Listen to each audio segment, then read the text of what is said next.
రెహమాన్ గారితో మీరు రెహమాన్ దగ్గర చాలా మంచి పాటలు పాడా.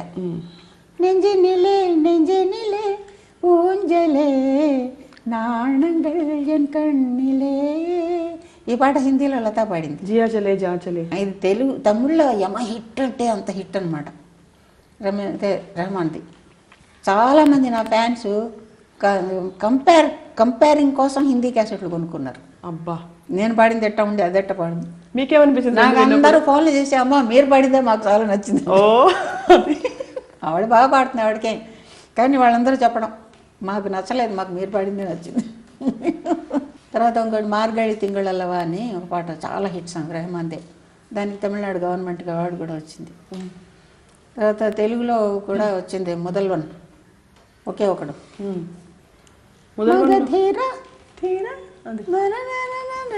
అది తమిళ్లో పాడాను, తెలుగులో పాడాను.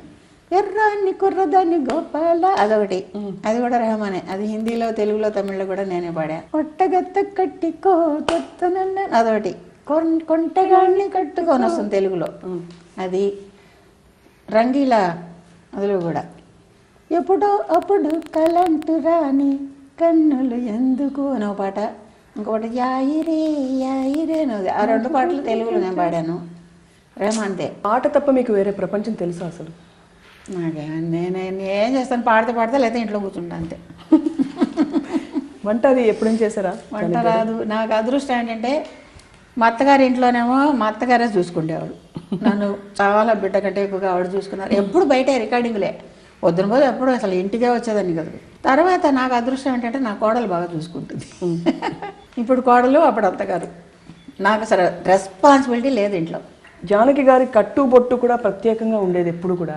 మీరు ₹100 అంత పెద్ద బొట్టు పెట్టుకుని చక్కగా కళకళగా అట్ట బొట్టు పెద్దదిగా పెట్టుకునేదాన్ని, ఇష్టంగా ఉండేది. ఇప్పుడు స్పెసిఫిక్గా మీరు మీ కాస్ట్యూమ్ కూడా ఒక పద్ధతిగా మీరు మార్చుకున్నారు. అంతే తను పోయిన తర్వాత నేను కలర్ శారీస్ అన్నీ కట్టుకోవట్లేదు, వైటే కట్టుకుంటాను. జరీ కూడా కట్టుకోను, సిల్క్ ఇవన్నీ కట్టను.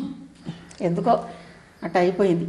అందరూ గొడవ చేశారు, ఎందుకు ఇట్టా ఉండాలి, నువ్వు హాయిగా మంచి బట్టలు అవి కట్టుకునేదిగా ఉండొచ్చు కదా, బొట్టు పెట్టుకోవచ్చు కదా. బొట్టే తనే లేనప్పుడు ఇంకా బొట్టు ఎందుకు, నాకు ఇష్టం లేదు. ఇప్పుడు మొహం అంతా ఇంత పెద్ద బొట్టు పెట్టినా కూడా అప్పుడు పెట్టుకున్న వాల్యూ ఉంటుందా? ఉండదు కదా. తను ఉన్నప్పుడు ఎంత పెద్ద బొట్టు పెట్టినా దానికి వాల్యూ, ఇప్పుడు మొహం అంతా బొట్టే పెట్టినా కూడా ఆ వాల్యూ రాదు. మీకు ఇంకేమైనా ఏమేమి కోరికలు ఉన్నాయమ్మా? ఇప్పుడు అన్నీ చూసారు, నాకు నిండైన జీవితం. నేనెవరని నేను తెలుసుకోవాలి, నాకు అంబిషన్ అదొకటే. నేనెవరు ప్రతి మనిషి తెలుసుకోవాల్సింది అది. మనం ఈ దేహం కాదు, మనలో ఉండే పరమాత్మని మనం తెలుసుకోవాలి. మనకు కావాల్సింది అది.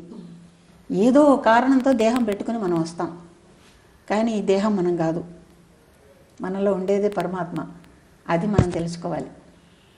అదే నా అంబిషన్. అది తెలిసిందంటే ఇంకా ఉండక్కర్లేదు. అది తెలుసుకుంటే దాకా ఈ దేహాన్ని ఎట్టయినా కాపాడమని ప్రే చేసుకోవాలి. ప్రతి మనిషి తొందరపడాలి ఈ విషయానికి, లేట్ చేయకూడదు.